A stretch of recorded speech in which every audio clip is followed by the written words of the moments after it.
నిరక్షరాస్యమై అసంకల్పితంగా తన పాద్యాత్మక రసంగా కలుగుతున్నది. దానికి కర్తమైన కృత యజ్ఞ బుధ జానపద సృష్టి వ్యాసం చెప్పినట్టు చాలా రోజైతుంది. కూడా శ్రీ మల్లికార్జున నగర్ సంక్షేమ భవనంలో ఈరోజు ఎరకల యాదయ్య రచించిన 2వ కవితా సంపుటి పుస్తకాన్ని శ్రమ పొదుపు పుస్తకం ఈరోజు మన ఎమ్మెల్సీ గోరేటి వెంకన్న గారి చేతుల మీదుగా అలాగే నందిని సిద్ధారెడ్డి గారి చేతుల మీదుగా ఆవిష్కరణ జరిగింది. ఆ ఒక్క వివరాలు మన గోరేటి వెంకన్న వివరిస్తున్నాడు. అవన్నీ మనం ఇప్పుడు చూద్దాం.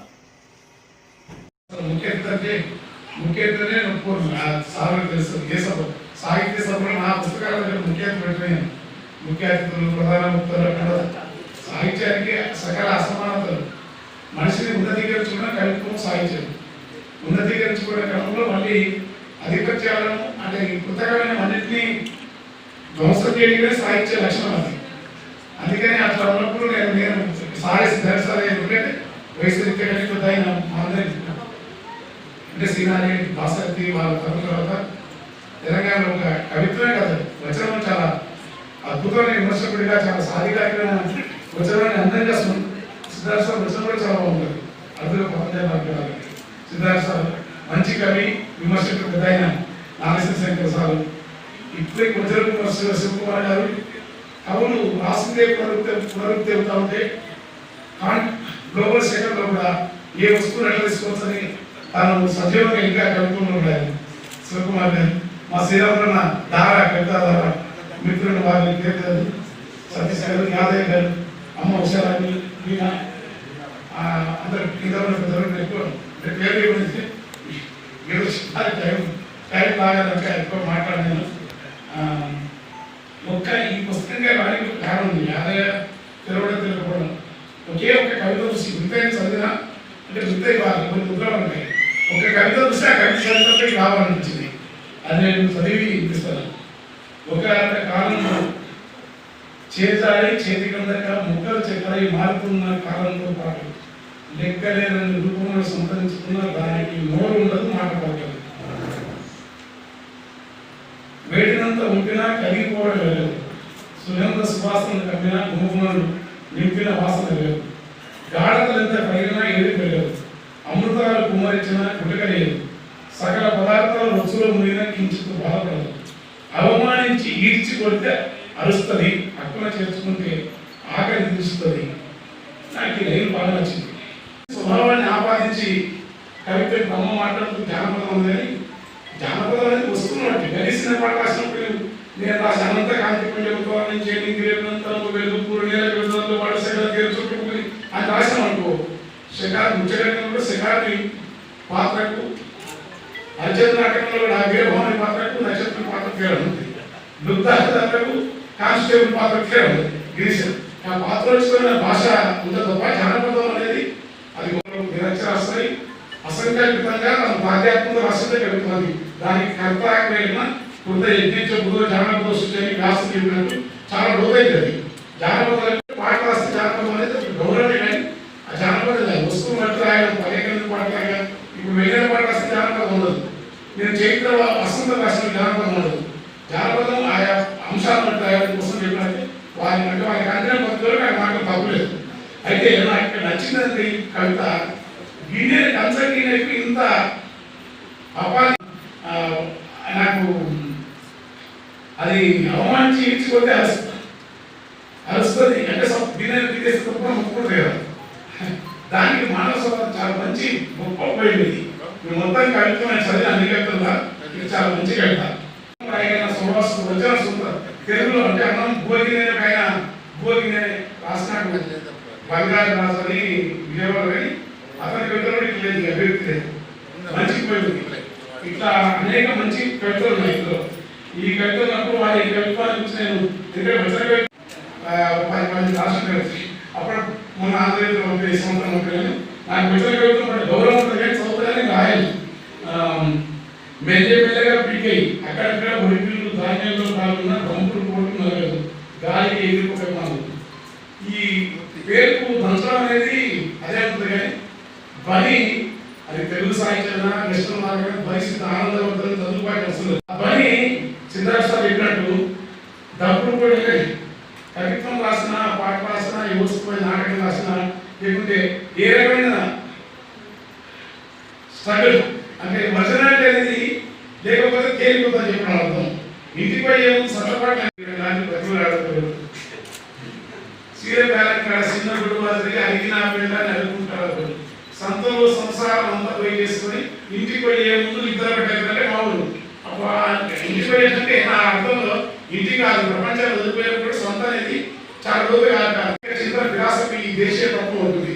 దాన్ని నేను రాసిన ఆలోచన అంటే అప్పుడు ఇంటికి పోయే రాత్రి బెటర్ కూడా బాగుంటుంది. ఇంట్లో మాట్లాడు ఇదేదో ఇంటికి పోయి అంటే ధ్వని వేరు. ఈ ధ్వనికి సంబంధించిన అంశాలు చాలా ఉన్నాయి కవిత్వంలో. అవన్నీ విశ్లేషిస్తారు కొంచెం పెద్ద గౌరవం కనుక ఇట్లాంటి మంచి కవితలు రాబట్టిన ప్రమాణం చాలా విస్తృతుంది. తాను చూసిన దానికి స్పందించిన అన్నింటికీ కవిత్వం చేయగలిగిన సత్తా ఉంది. అయితే నోముల నుంచి బయలుదేరి రావడం ఇప్పుడు ఏంటంటే మాటలకి తెలుగు నిజమైన తెలుగుతున్నాం.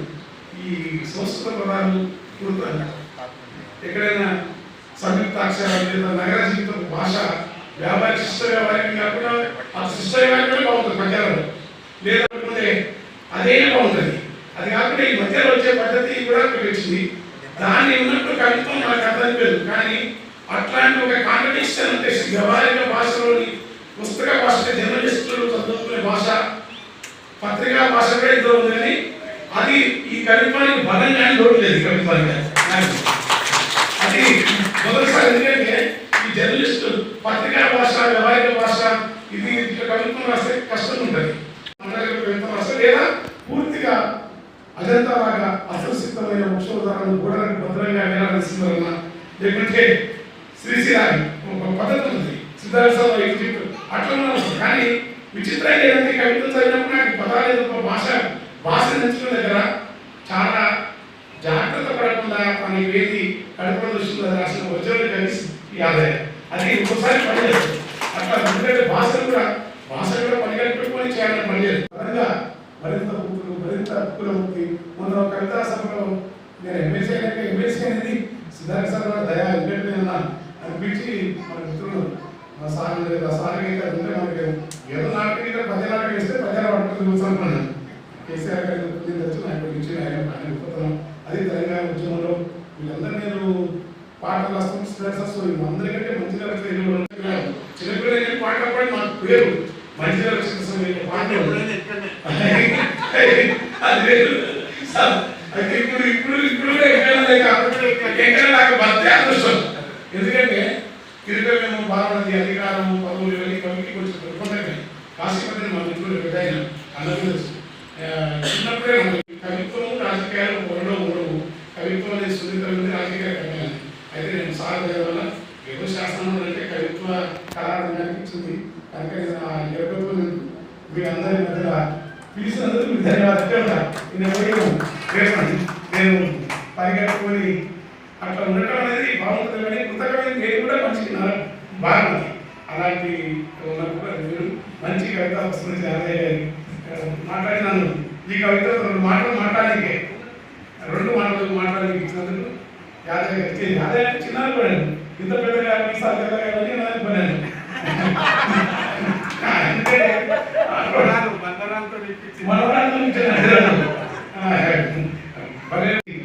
నాకైతే నాకు పట్టుకుంది సార్.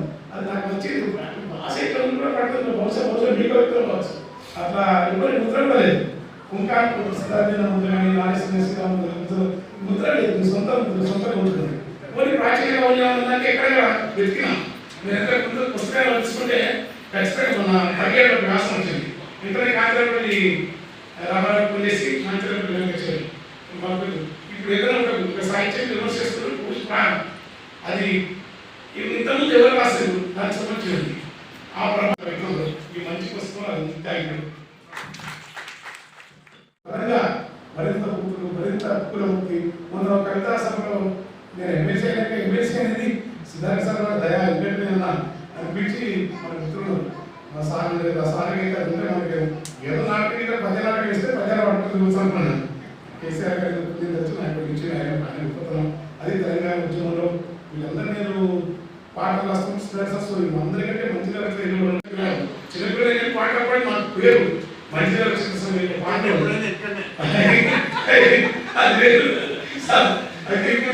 ఇప్పుడు ఎక్కడ నాకు భర్తే అదృష్టం. ఎందుకంటే తిరిగి మేము బాగున్నది అధికారం పదవులు ఇవన్నీ కమిటీ కొంచెం పెట్టుకుంటాయి. కాశీపతిని మా మిత్రులు పెట్టాయిన అందరూ తెలుసు. చిన్నప్పుడే కవిత్వం రాజకీయాలు ఉండవు. కవిత్వం అనేది సున్నితమైనది, రాజకీయాలు కట్టాలి. అయితే నేను సార్ వల్ల ఏదో శాస్త్రం అంటే కవిత్వ కళారంగానికి ఇచ్చింది.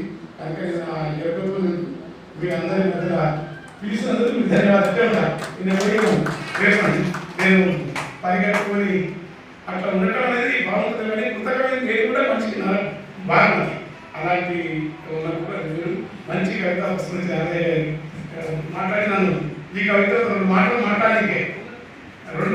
మాట్లాడడానికి ఇచ్చినందుకు యాదయ్య గారికి యాదయ్య చిన్న పడాను. ఇంత పెద్దగా మీసాలు పెద్దగా పడాను. అంటే మనవరాలతో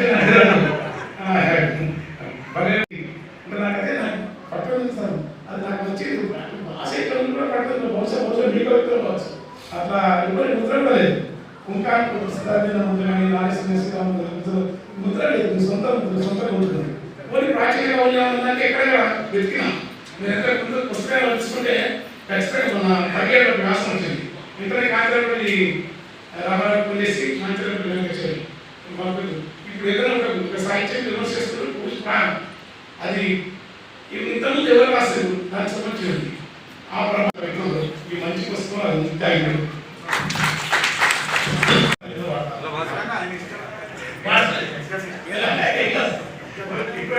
పాటలు మా పాటలు ఇక వస్తుంది. అక్కడ టైం తీసుకోండి. మన ధర్మం కాదు.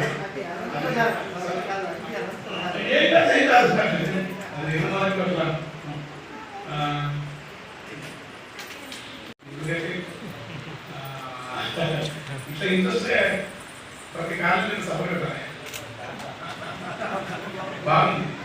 సిగరెట్ వేసిన చిన్న రిక్వెస్ట్. ప్రతి కాలనీలో సభలు పెట్టాలంటే ప్రతి కాలనీలో ఇట్లాంటి కమ్యూనిటీ అవి కట్టాలి.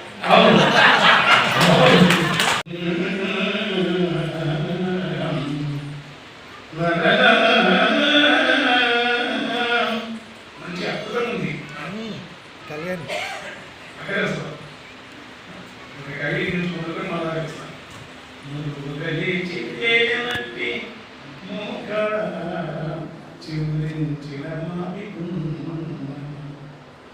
మరముగ ముగ కాసిన మల్లియా పూసిన జాతి తీరా. ప్రకృతి ఎంత బాగుంటుందో. అక్కడ నుంచి వెళ్ళిపోతే మనం మొదలు గిరిశరం గురి తప్పి మోదుగుల మనమదుని గిరిశరం గురి తప్పి మోదుగుల తను వెళ్ళనాటుకొని తాపమై గిరిశను అనువనుకు వలకెంపుల గించె మోదుగుల పైవాలిన పదుల బిడ్డల గుంపు యక్షులో దేవతలు గాన గంధర్వులు పరకాయలు.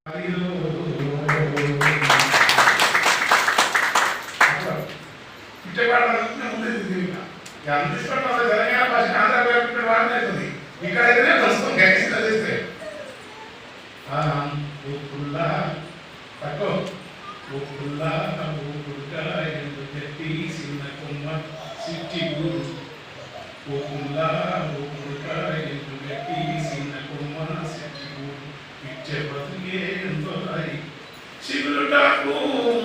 శివులుటాకు వగలు పూత లేత పింద తీపి పండు నోటి కంది చింతలేక కునుకు తీసే పక్షిదంతా సౌఖ్యము ఈ కుండ పుట్టకుంటే అంతే చాలు రేపు ఎట్లనే ధ్యాస లేదు. పుట్టకుంటే అంతే చాలు రేపు ఎట్లనే ధ్యాస లేదు. దాసుకునది గుణము లేదు, లోపితనము ఎరుక లేదు. ఈ లోకమెంత తరచి చూసిన నరునికున్న ఈర్ష అనువంత సైతం పిట్టెకు లేదు.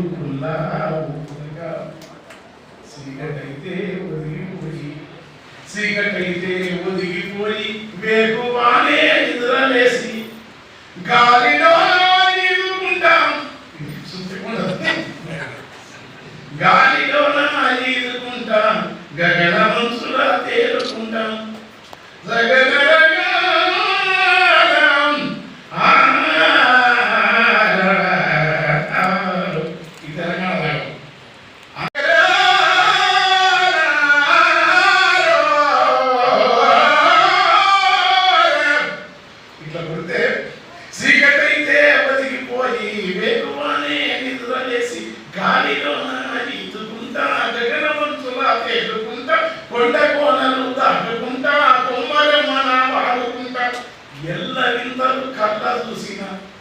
ఏది తనకు సొంతమనదు ఎక్కడ తానాగిపోదు తానల్లుకున్న గూటిలకొచ్చి ఉన్నమి వెన్నెరనే కాంచును తానల్లుకున్న గూటిని కూడా పిల్లలెదిగినాక తాను వల్లనాని వెళ్ళిపోతుంది పుల్లా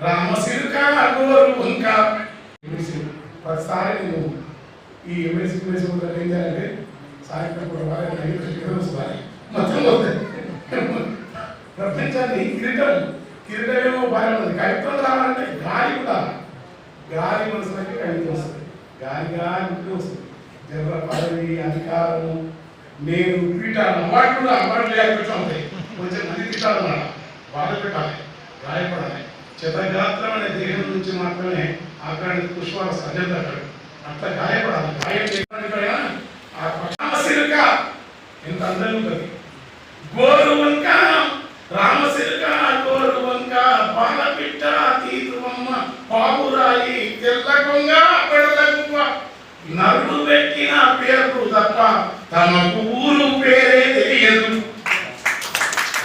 ఆ పేరు కోసం ఉనికి కోసం ఈ సమంతాలకు ఎదుగుతున్నా చదువు నేర్పే సాగే లేదు బోధ చేసే గురువు లేదు చదువు నేర్పే సాగే లేదు బోధ చేసే గురువు లేడు వణుకు పుడితే ఉరుకు లేదు రోగం వస్తే మందు లేదు అన్ని ఉన్నాయన్నా నరుడు ఆశ లోభం వెంటాడంగా ఏమి లేని పిచ్చ చెంతకు చేరి జాతకమడుగుతుండు